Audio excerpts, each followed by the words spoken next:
आणि आता थेट जातोय भिवंडीमध्ये, कारण भिवंडीचे महापौर अखेर ठरलेले आहेत. नारायण चौधरी हेच भिवंडीचे महापौर झालेले आहेत. गेल्या काही काळापासून आपण बघतोय जोरदार असा घमासान सुरू होतं भिवंडी महानगरपालिकेमध्ये आणि त्यातच आता नारायण चौधरी अखेर भिवंडीचे महापौर झालेले आहेत. भिवंडीमध्ये नेमका महापौर कोण होणार असा प्रश्न विचारला जात होता आणि काँग्रेसचा महापौर होईल असं सांगितलं जात होतं. मात्र अखेर बाजी मारलेली आहे ती नारायण चौधरी यांनी. आणि नारायण चौधरी हे भिवंडी महानगरपालिकेत अर्थातच एकीकडे भाजपसाठी हा मोठा झटका आहे, कारण प्रदेशाध्यक्ष रवींद्र चव्हाण यांनी महापौर पदाची उमेदवारी नारायण चौधरी यांना जाहीर केलेली होती. मात्र नारायण चौधरी यांनी आपली नाराजी व्यक्त केली आणि अचानक याच पदावरती स्नेहा पाटील यांचं नाव दिलं गेल्यानं त्यांनी नाराज होत काँग्रेस आणि राष्ट्रवादी काँग्रेस यांच्याशी एकत्रित येत सेक्युलर फ्रंट सोबत जाण्याचा एक महत्त्वाचा निर्णय घेतला आणि अखेर भिवंडीच्या महापौरपदी नारायण चौधरी यांची निवड झालेली आहे. अधिक माहिती घेऊयात. रिजवान शेख आमचे प्रतिनिधी आपल्या सोबत आहेत. रिजवान, अखेर नारायण चौधरी यांनी बाजी मारलेली आहे.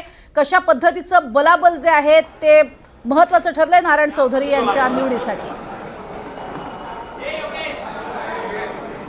प्रज्ञा, नक्की आपण तर आपल्याला ज्या पद्धतीने भाजपला मोठा खिंडार पाडून जे आहे ते नारायण चौधरी जे आहे ते या काँग्रेसमध्ये विलीन झालं, तर त्यामुळे नारायण चौधरी यांना 48 मतं जे आहेत ती या ठिकाणी पडलेली आहेत. त्यामुळे नारायण चौधरी जे आहेत ते भिवंडी महानगरपालिकेचे महापौर ठरलेले आहेत. तर विलास रघुनाथ पाटील यांना 25 मतं जी आहेत ती या ठिकाणी पडलेली आहेत. तर स्नेहा ज्या भाजपच्या उमेदवार होती यांना कुठेतरी 12 मतं जी आहेत या ठिकाणी पडलेले आहेत. त्यामुळे भिवंडी निजामपूर महानगरपालिकेमध्ये पुन्हा एकदा नारायण चौधरी आहेत ते काँग्रेसच्या माध्यमातून महापौर झालेले आहे आणि त्यांनी जे आहे ते या ठिकाणी 48 मतं देखील घेतलेले आहे. ज्या पद्धतीने पीठासीन श्रीकृष्ण पांचाल जिल्हाधिकारी यांनी या ठिकाणी जे आहे ते मतदानासाठी सर्व नगरसेवकांना हात वर करून जे आहे ते मतदानासाठी आव्हान केलं. त्यामुळे जे आहे सर्व नगरसेवकांनी या ठिकाणी हात वर करून जे आहे ते मतदान केलं होतं. व्हिडिओ चित्रीकरणाच्या माध्यमातून सर्व नगरसेवकांची या ठिकाणी जे व्हिडिओ चित्रण ते जिल्हाधिकारी यांच्या समोर जे आहे ती करण्यात आली. त्यामुळे भविष्यात कुठलाही नगरसेवक जे आहे तो आपल्या मतदानापासून जे आहे ते फिरू नये अशी या ठिकाणी खबरदारी जी आहे ती सुद्धा जिल्हाधिकारी यांच्या माध्यमातून घेण्यात आली होती.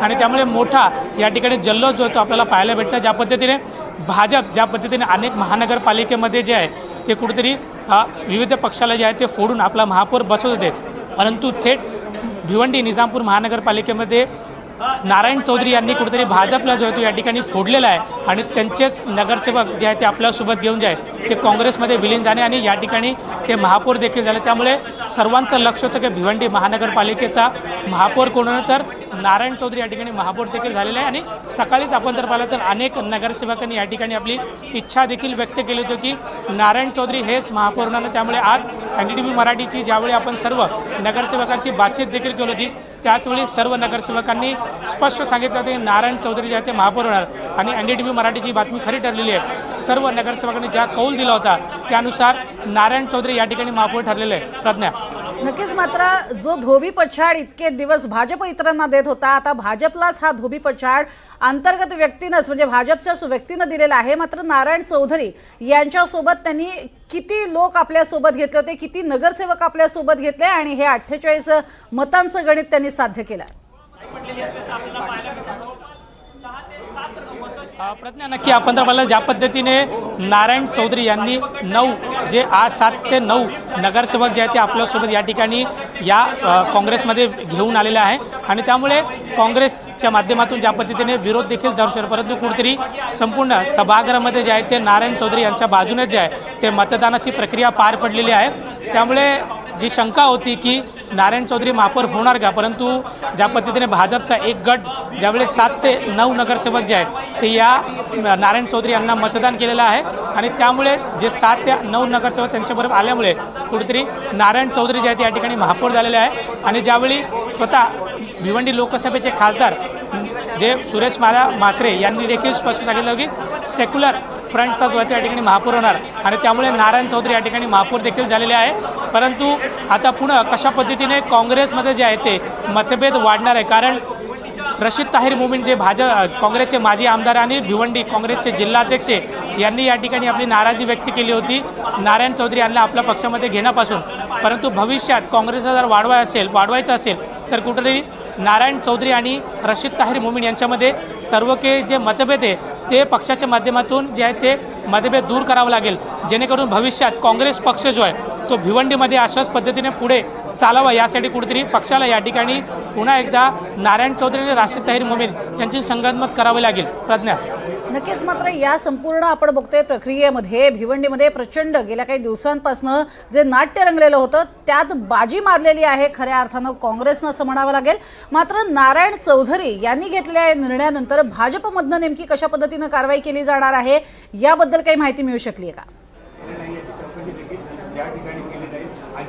हा प्रज्ञा, नक्की आपण जर पाहिलं तर ज्या पद्धतीने नारायण चौधरी ज्यावेळी काँग्रेसमध्ये विलीन होत होते त्याच्यानंतर कुठेतरी भाजप भिवंडी यांच्या माध्यमातून जे ते स्नेहा पाटील यांना महापौर पदाचा अधिकृत उमेदवार जो होता या ठिकाणी घोषित करण्यात आलं आणि त्याच्यानंतर कुठेतरी ज्या पद्धतीने नारायण चौधरी आणि स्नेहा पाटील यांच्यामध्ये जे आहे ते विशेषतः भाजप विरुद्ध भाजप अशी या ठिकाणी लढत आपल्याला पाहायला भेटते असती, तरीसुद्धा कुठेतरी जे नारायण चौधरी यांनी 7 ते 9 नगरसेवक जे आहेत ते आपल्याबरोबर काँग्रेसबरोबर घेऊन आले आणि त्यामुळे कुठेतरी नारायण चौधरी या ठिकाणी आपल्याला या ठिकाणी जे आहे ते दिसून येत आहे आणि त्यांची त्या विजय देखील झालेला आहे. त्यामुळे पक्षाच्या माध्यमातून त्यांची मनधरणा झालेली आहे का ते अद्यापर्यंत स्पष्ट झालेलं नाही आहे. विशेषतः ज्यावेळी ते भाजपला सोडचिठ्ठी देत होते त्यावेळी वरिष्ठ नेत्यांनी कुठेतरी त्यांना संपर्क साधला आहे का ती माहिती अद्यापर्यंत समोर आहे. ज्यावेळी नारायण चौधरी हे सभागृहातून बाहेर येणार त्याचवेळी ज्यावेळी ते प्रतिक्रिया देणार त्यावेळी लक्षात येणार की पक्षाच्या माध्यमातून त्यांची मनधरणा म्हणजे विशेषतः भाजपच्या माध्यमातून त्यांची मनधरणा करण्यात आली होती का तेच पाहणं महत्त्वाचं ठरणार. प्रज्ञा, नक्की सगळ्यात महत्त्वाचं म्हणजे अशी ही जी काही फ्रंट बनवलेली आहे